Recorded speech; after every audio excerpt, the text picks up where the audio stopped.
Hi guys, my name is David and welcome back to my channel. This is going to be another episode of What's Lurking in the Dark, where I go through all the individual stories in the horrortube anthology Lurking in the Dark and talk about them separately, and also put a spotlight on the authors as well. So this one is called Growing Love. Now I can't say the name of the author. I will have his name up on the screen somewhere, but his channel is called Played by Visions.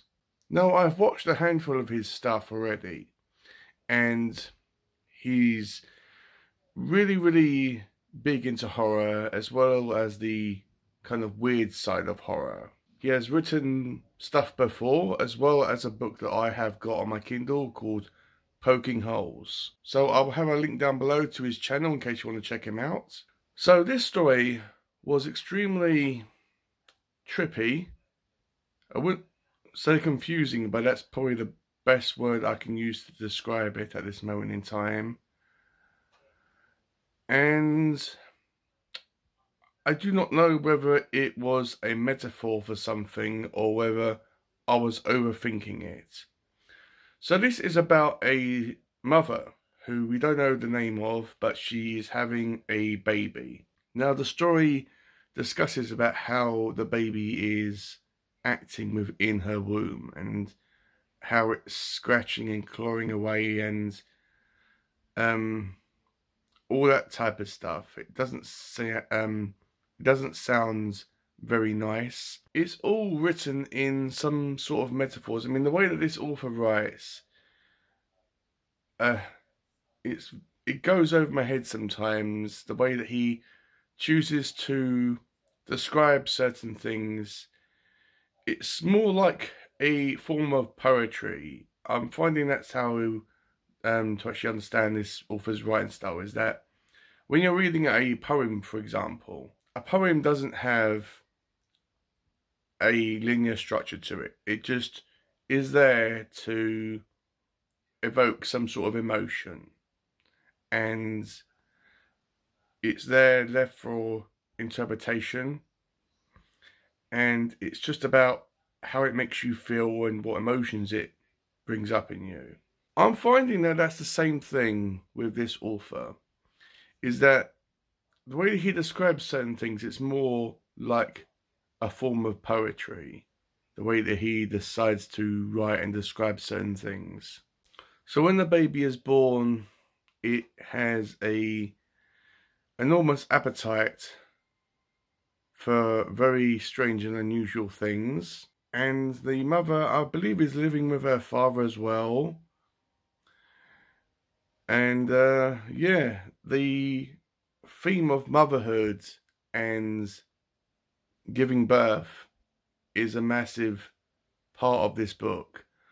I was constantly thinking, is this like a metaphor for how a baby feels in the womb? Or is this a form of how when a baby is born, it's always crying and having all these temper tantrums?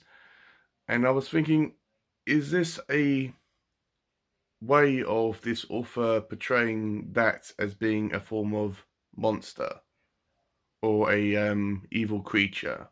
And then I was thinking, is this story a form of a addiction, like, or being trapped in a situation that you feel that you cannot escape from, and that even if you wanted to, you wouldn't really want to, because you are so blinded by love and the thing that you feel that you have to protect and nurture.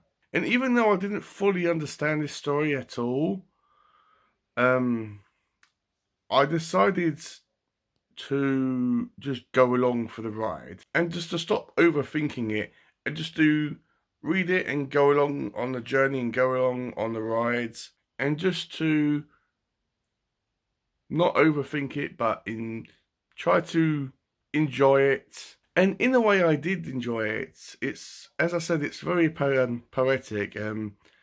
This author should definitely write some poetry. I feel that the way that they write their stories is really weird and outrageous. I feel that poetry for them would really be a great idea. And I knew going into this story that this would happen. I would get this feeling because I read some of his short stories in his collection, Poking Holes, and a lot of the stories in that went completely over my head. I didn't know what to make of them, and that's purely because of the way that this author decides to describe his certain scenes and certain situations. Is that a bad thing? Not necessarily. It's just the way that he chooses to express himself. I don't think that I will ever fully understand any of these stories that he writes. Again, not saying that that's a good thing or a bad thing.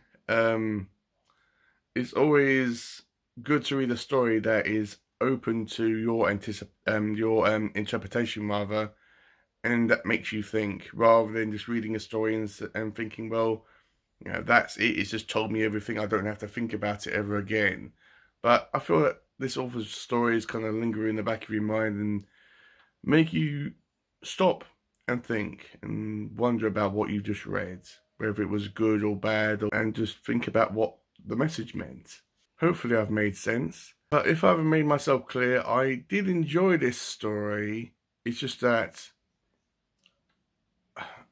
I don't think I'm a big fan of the way that this author decides to describe certain things and write certain things. And that's just a me thing, guys. If you enjoy this author's writing style, that's great. I think that I am too, but I need to read more of his stuff in order to understand him and understand about how he writes and how he describes certain things and why he does that. And if the author's watching this, I would love it if he just commented down below and told me what this story actually meant and what it represented and what it was all about. Because apart from motherhood and raising a child, I'm drawing a blank. So what I'm going to rate this story, I think I'm going to rate it a 3 stars out of 5 because of how poetic it was. So I will have his channel linked down below. Once again, his channel is called Played by Visions. He is a massive part of BookTube and the HorrorTube community. So I will have his channel linked down below. So highly recommend him. So with all that out of the way, I'll see you in my next video.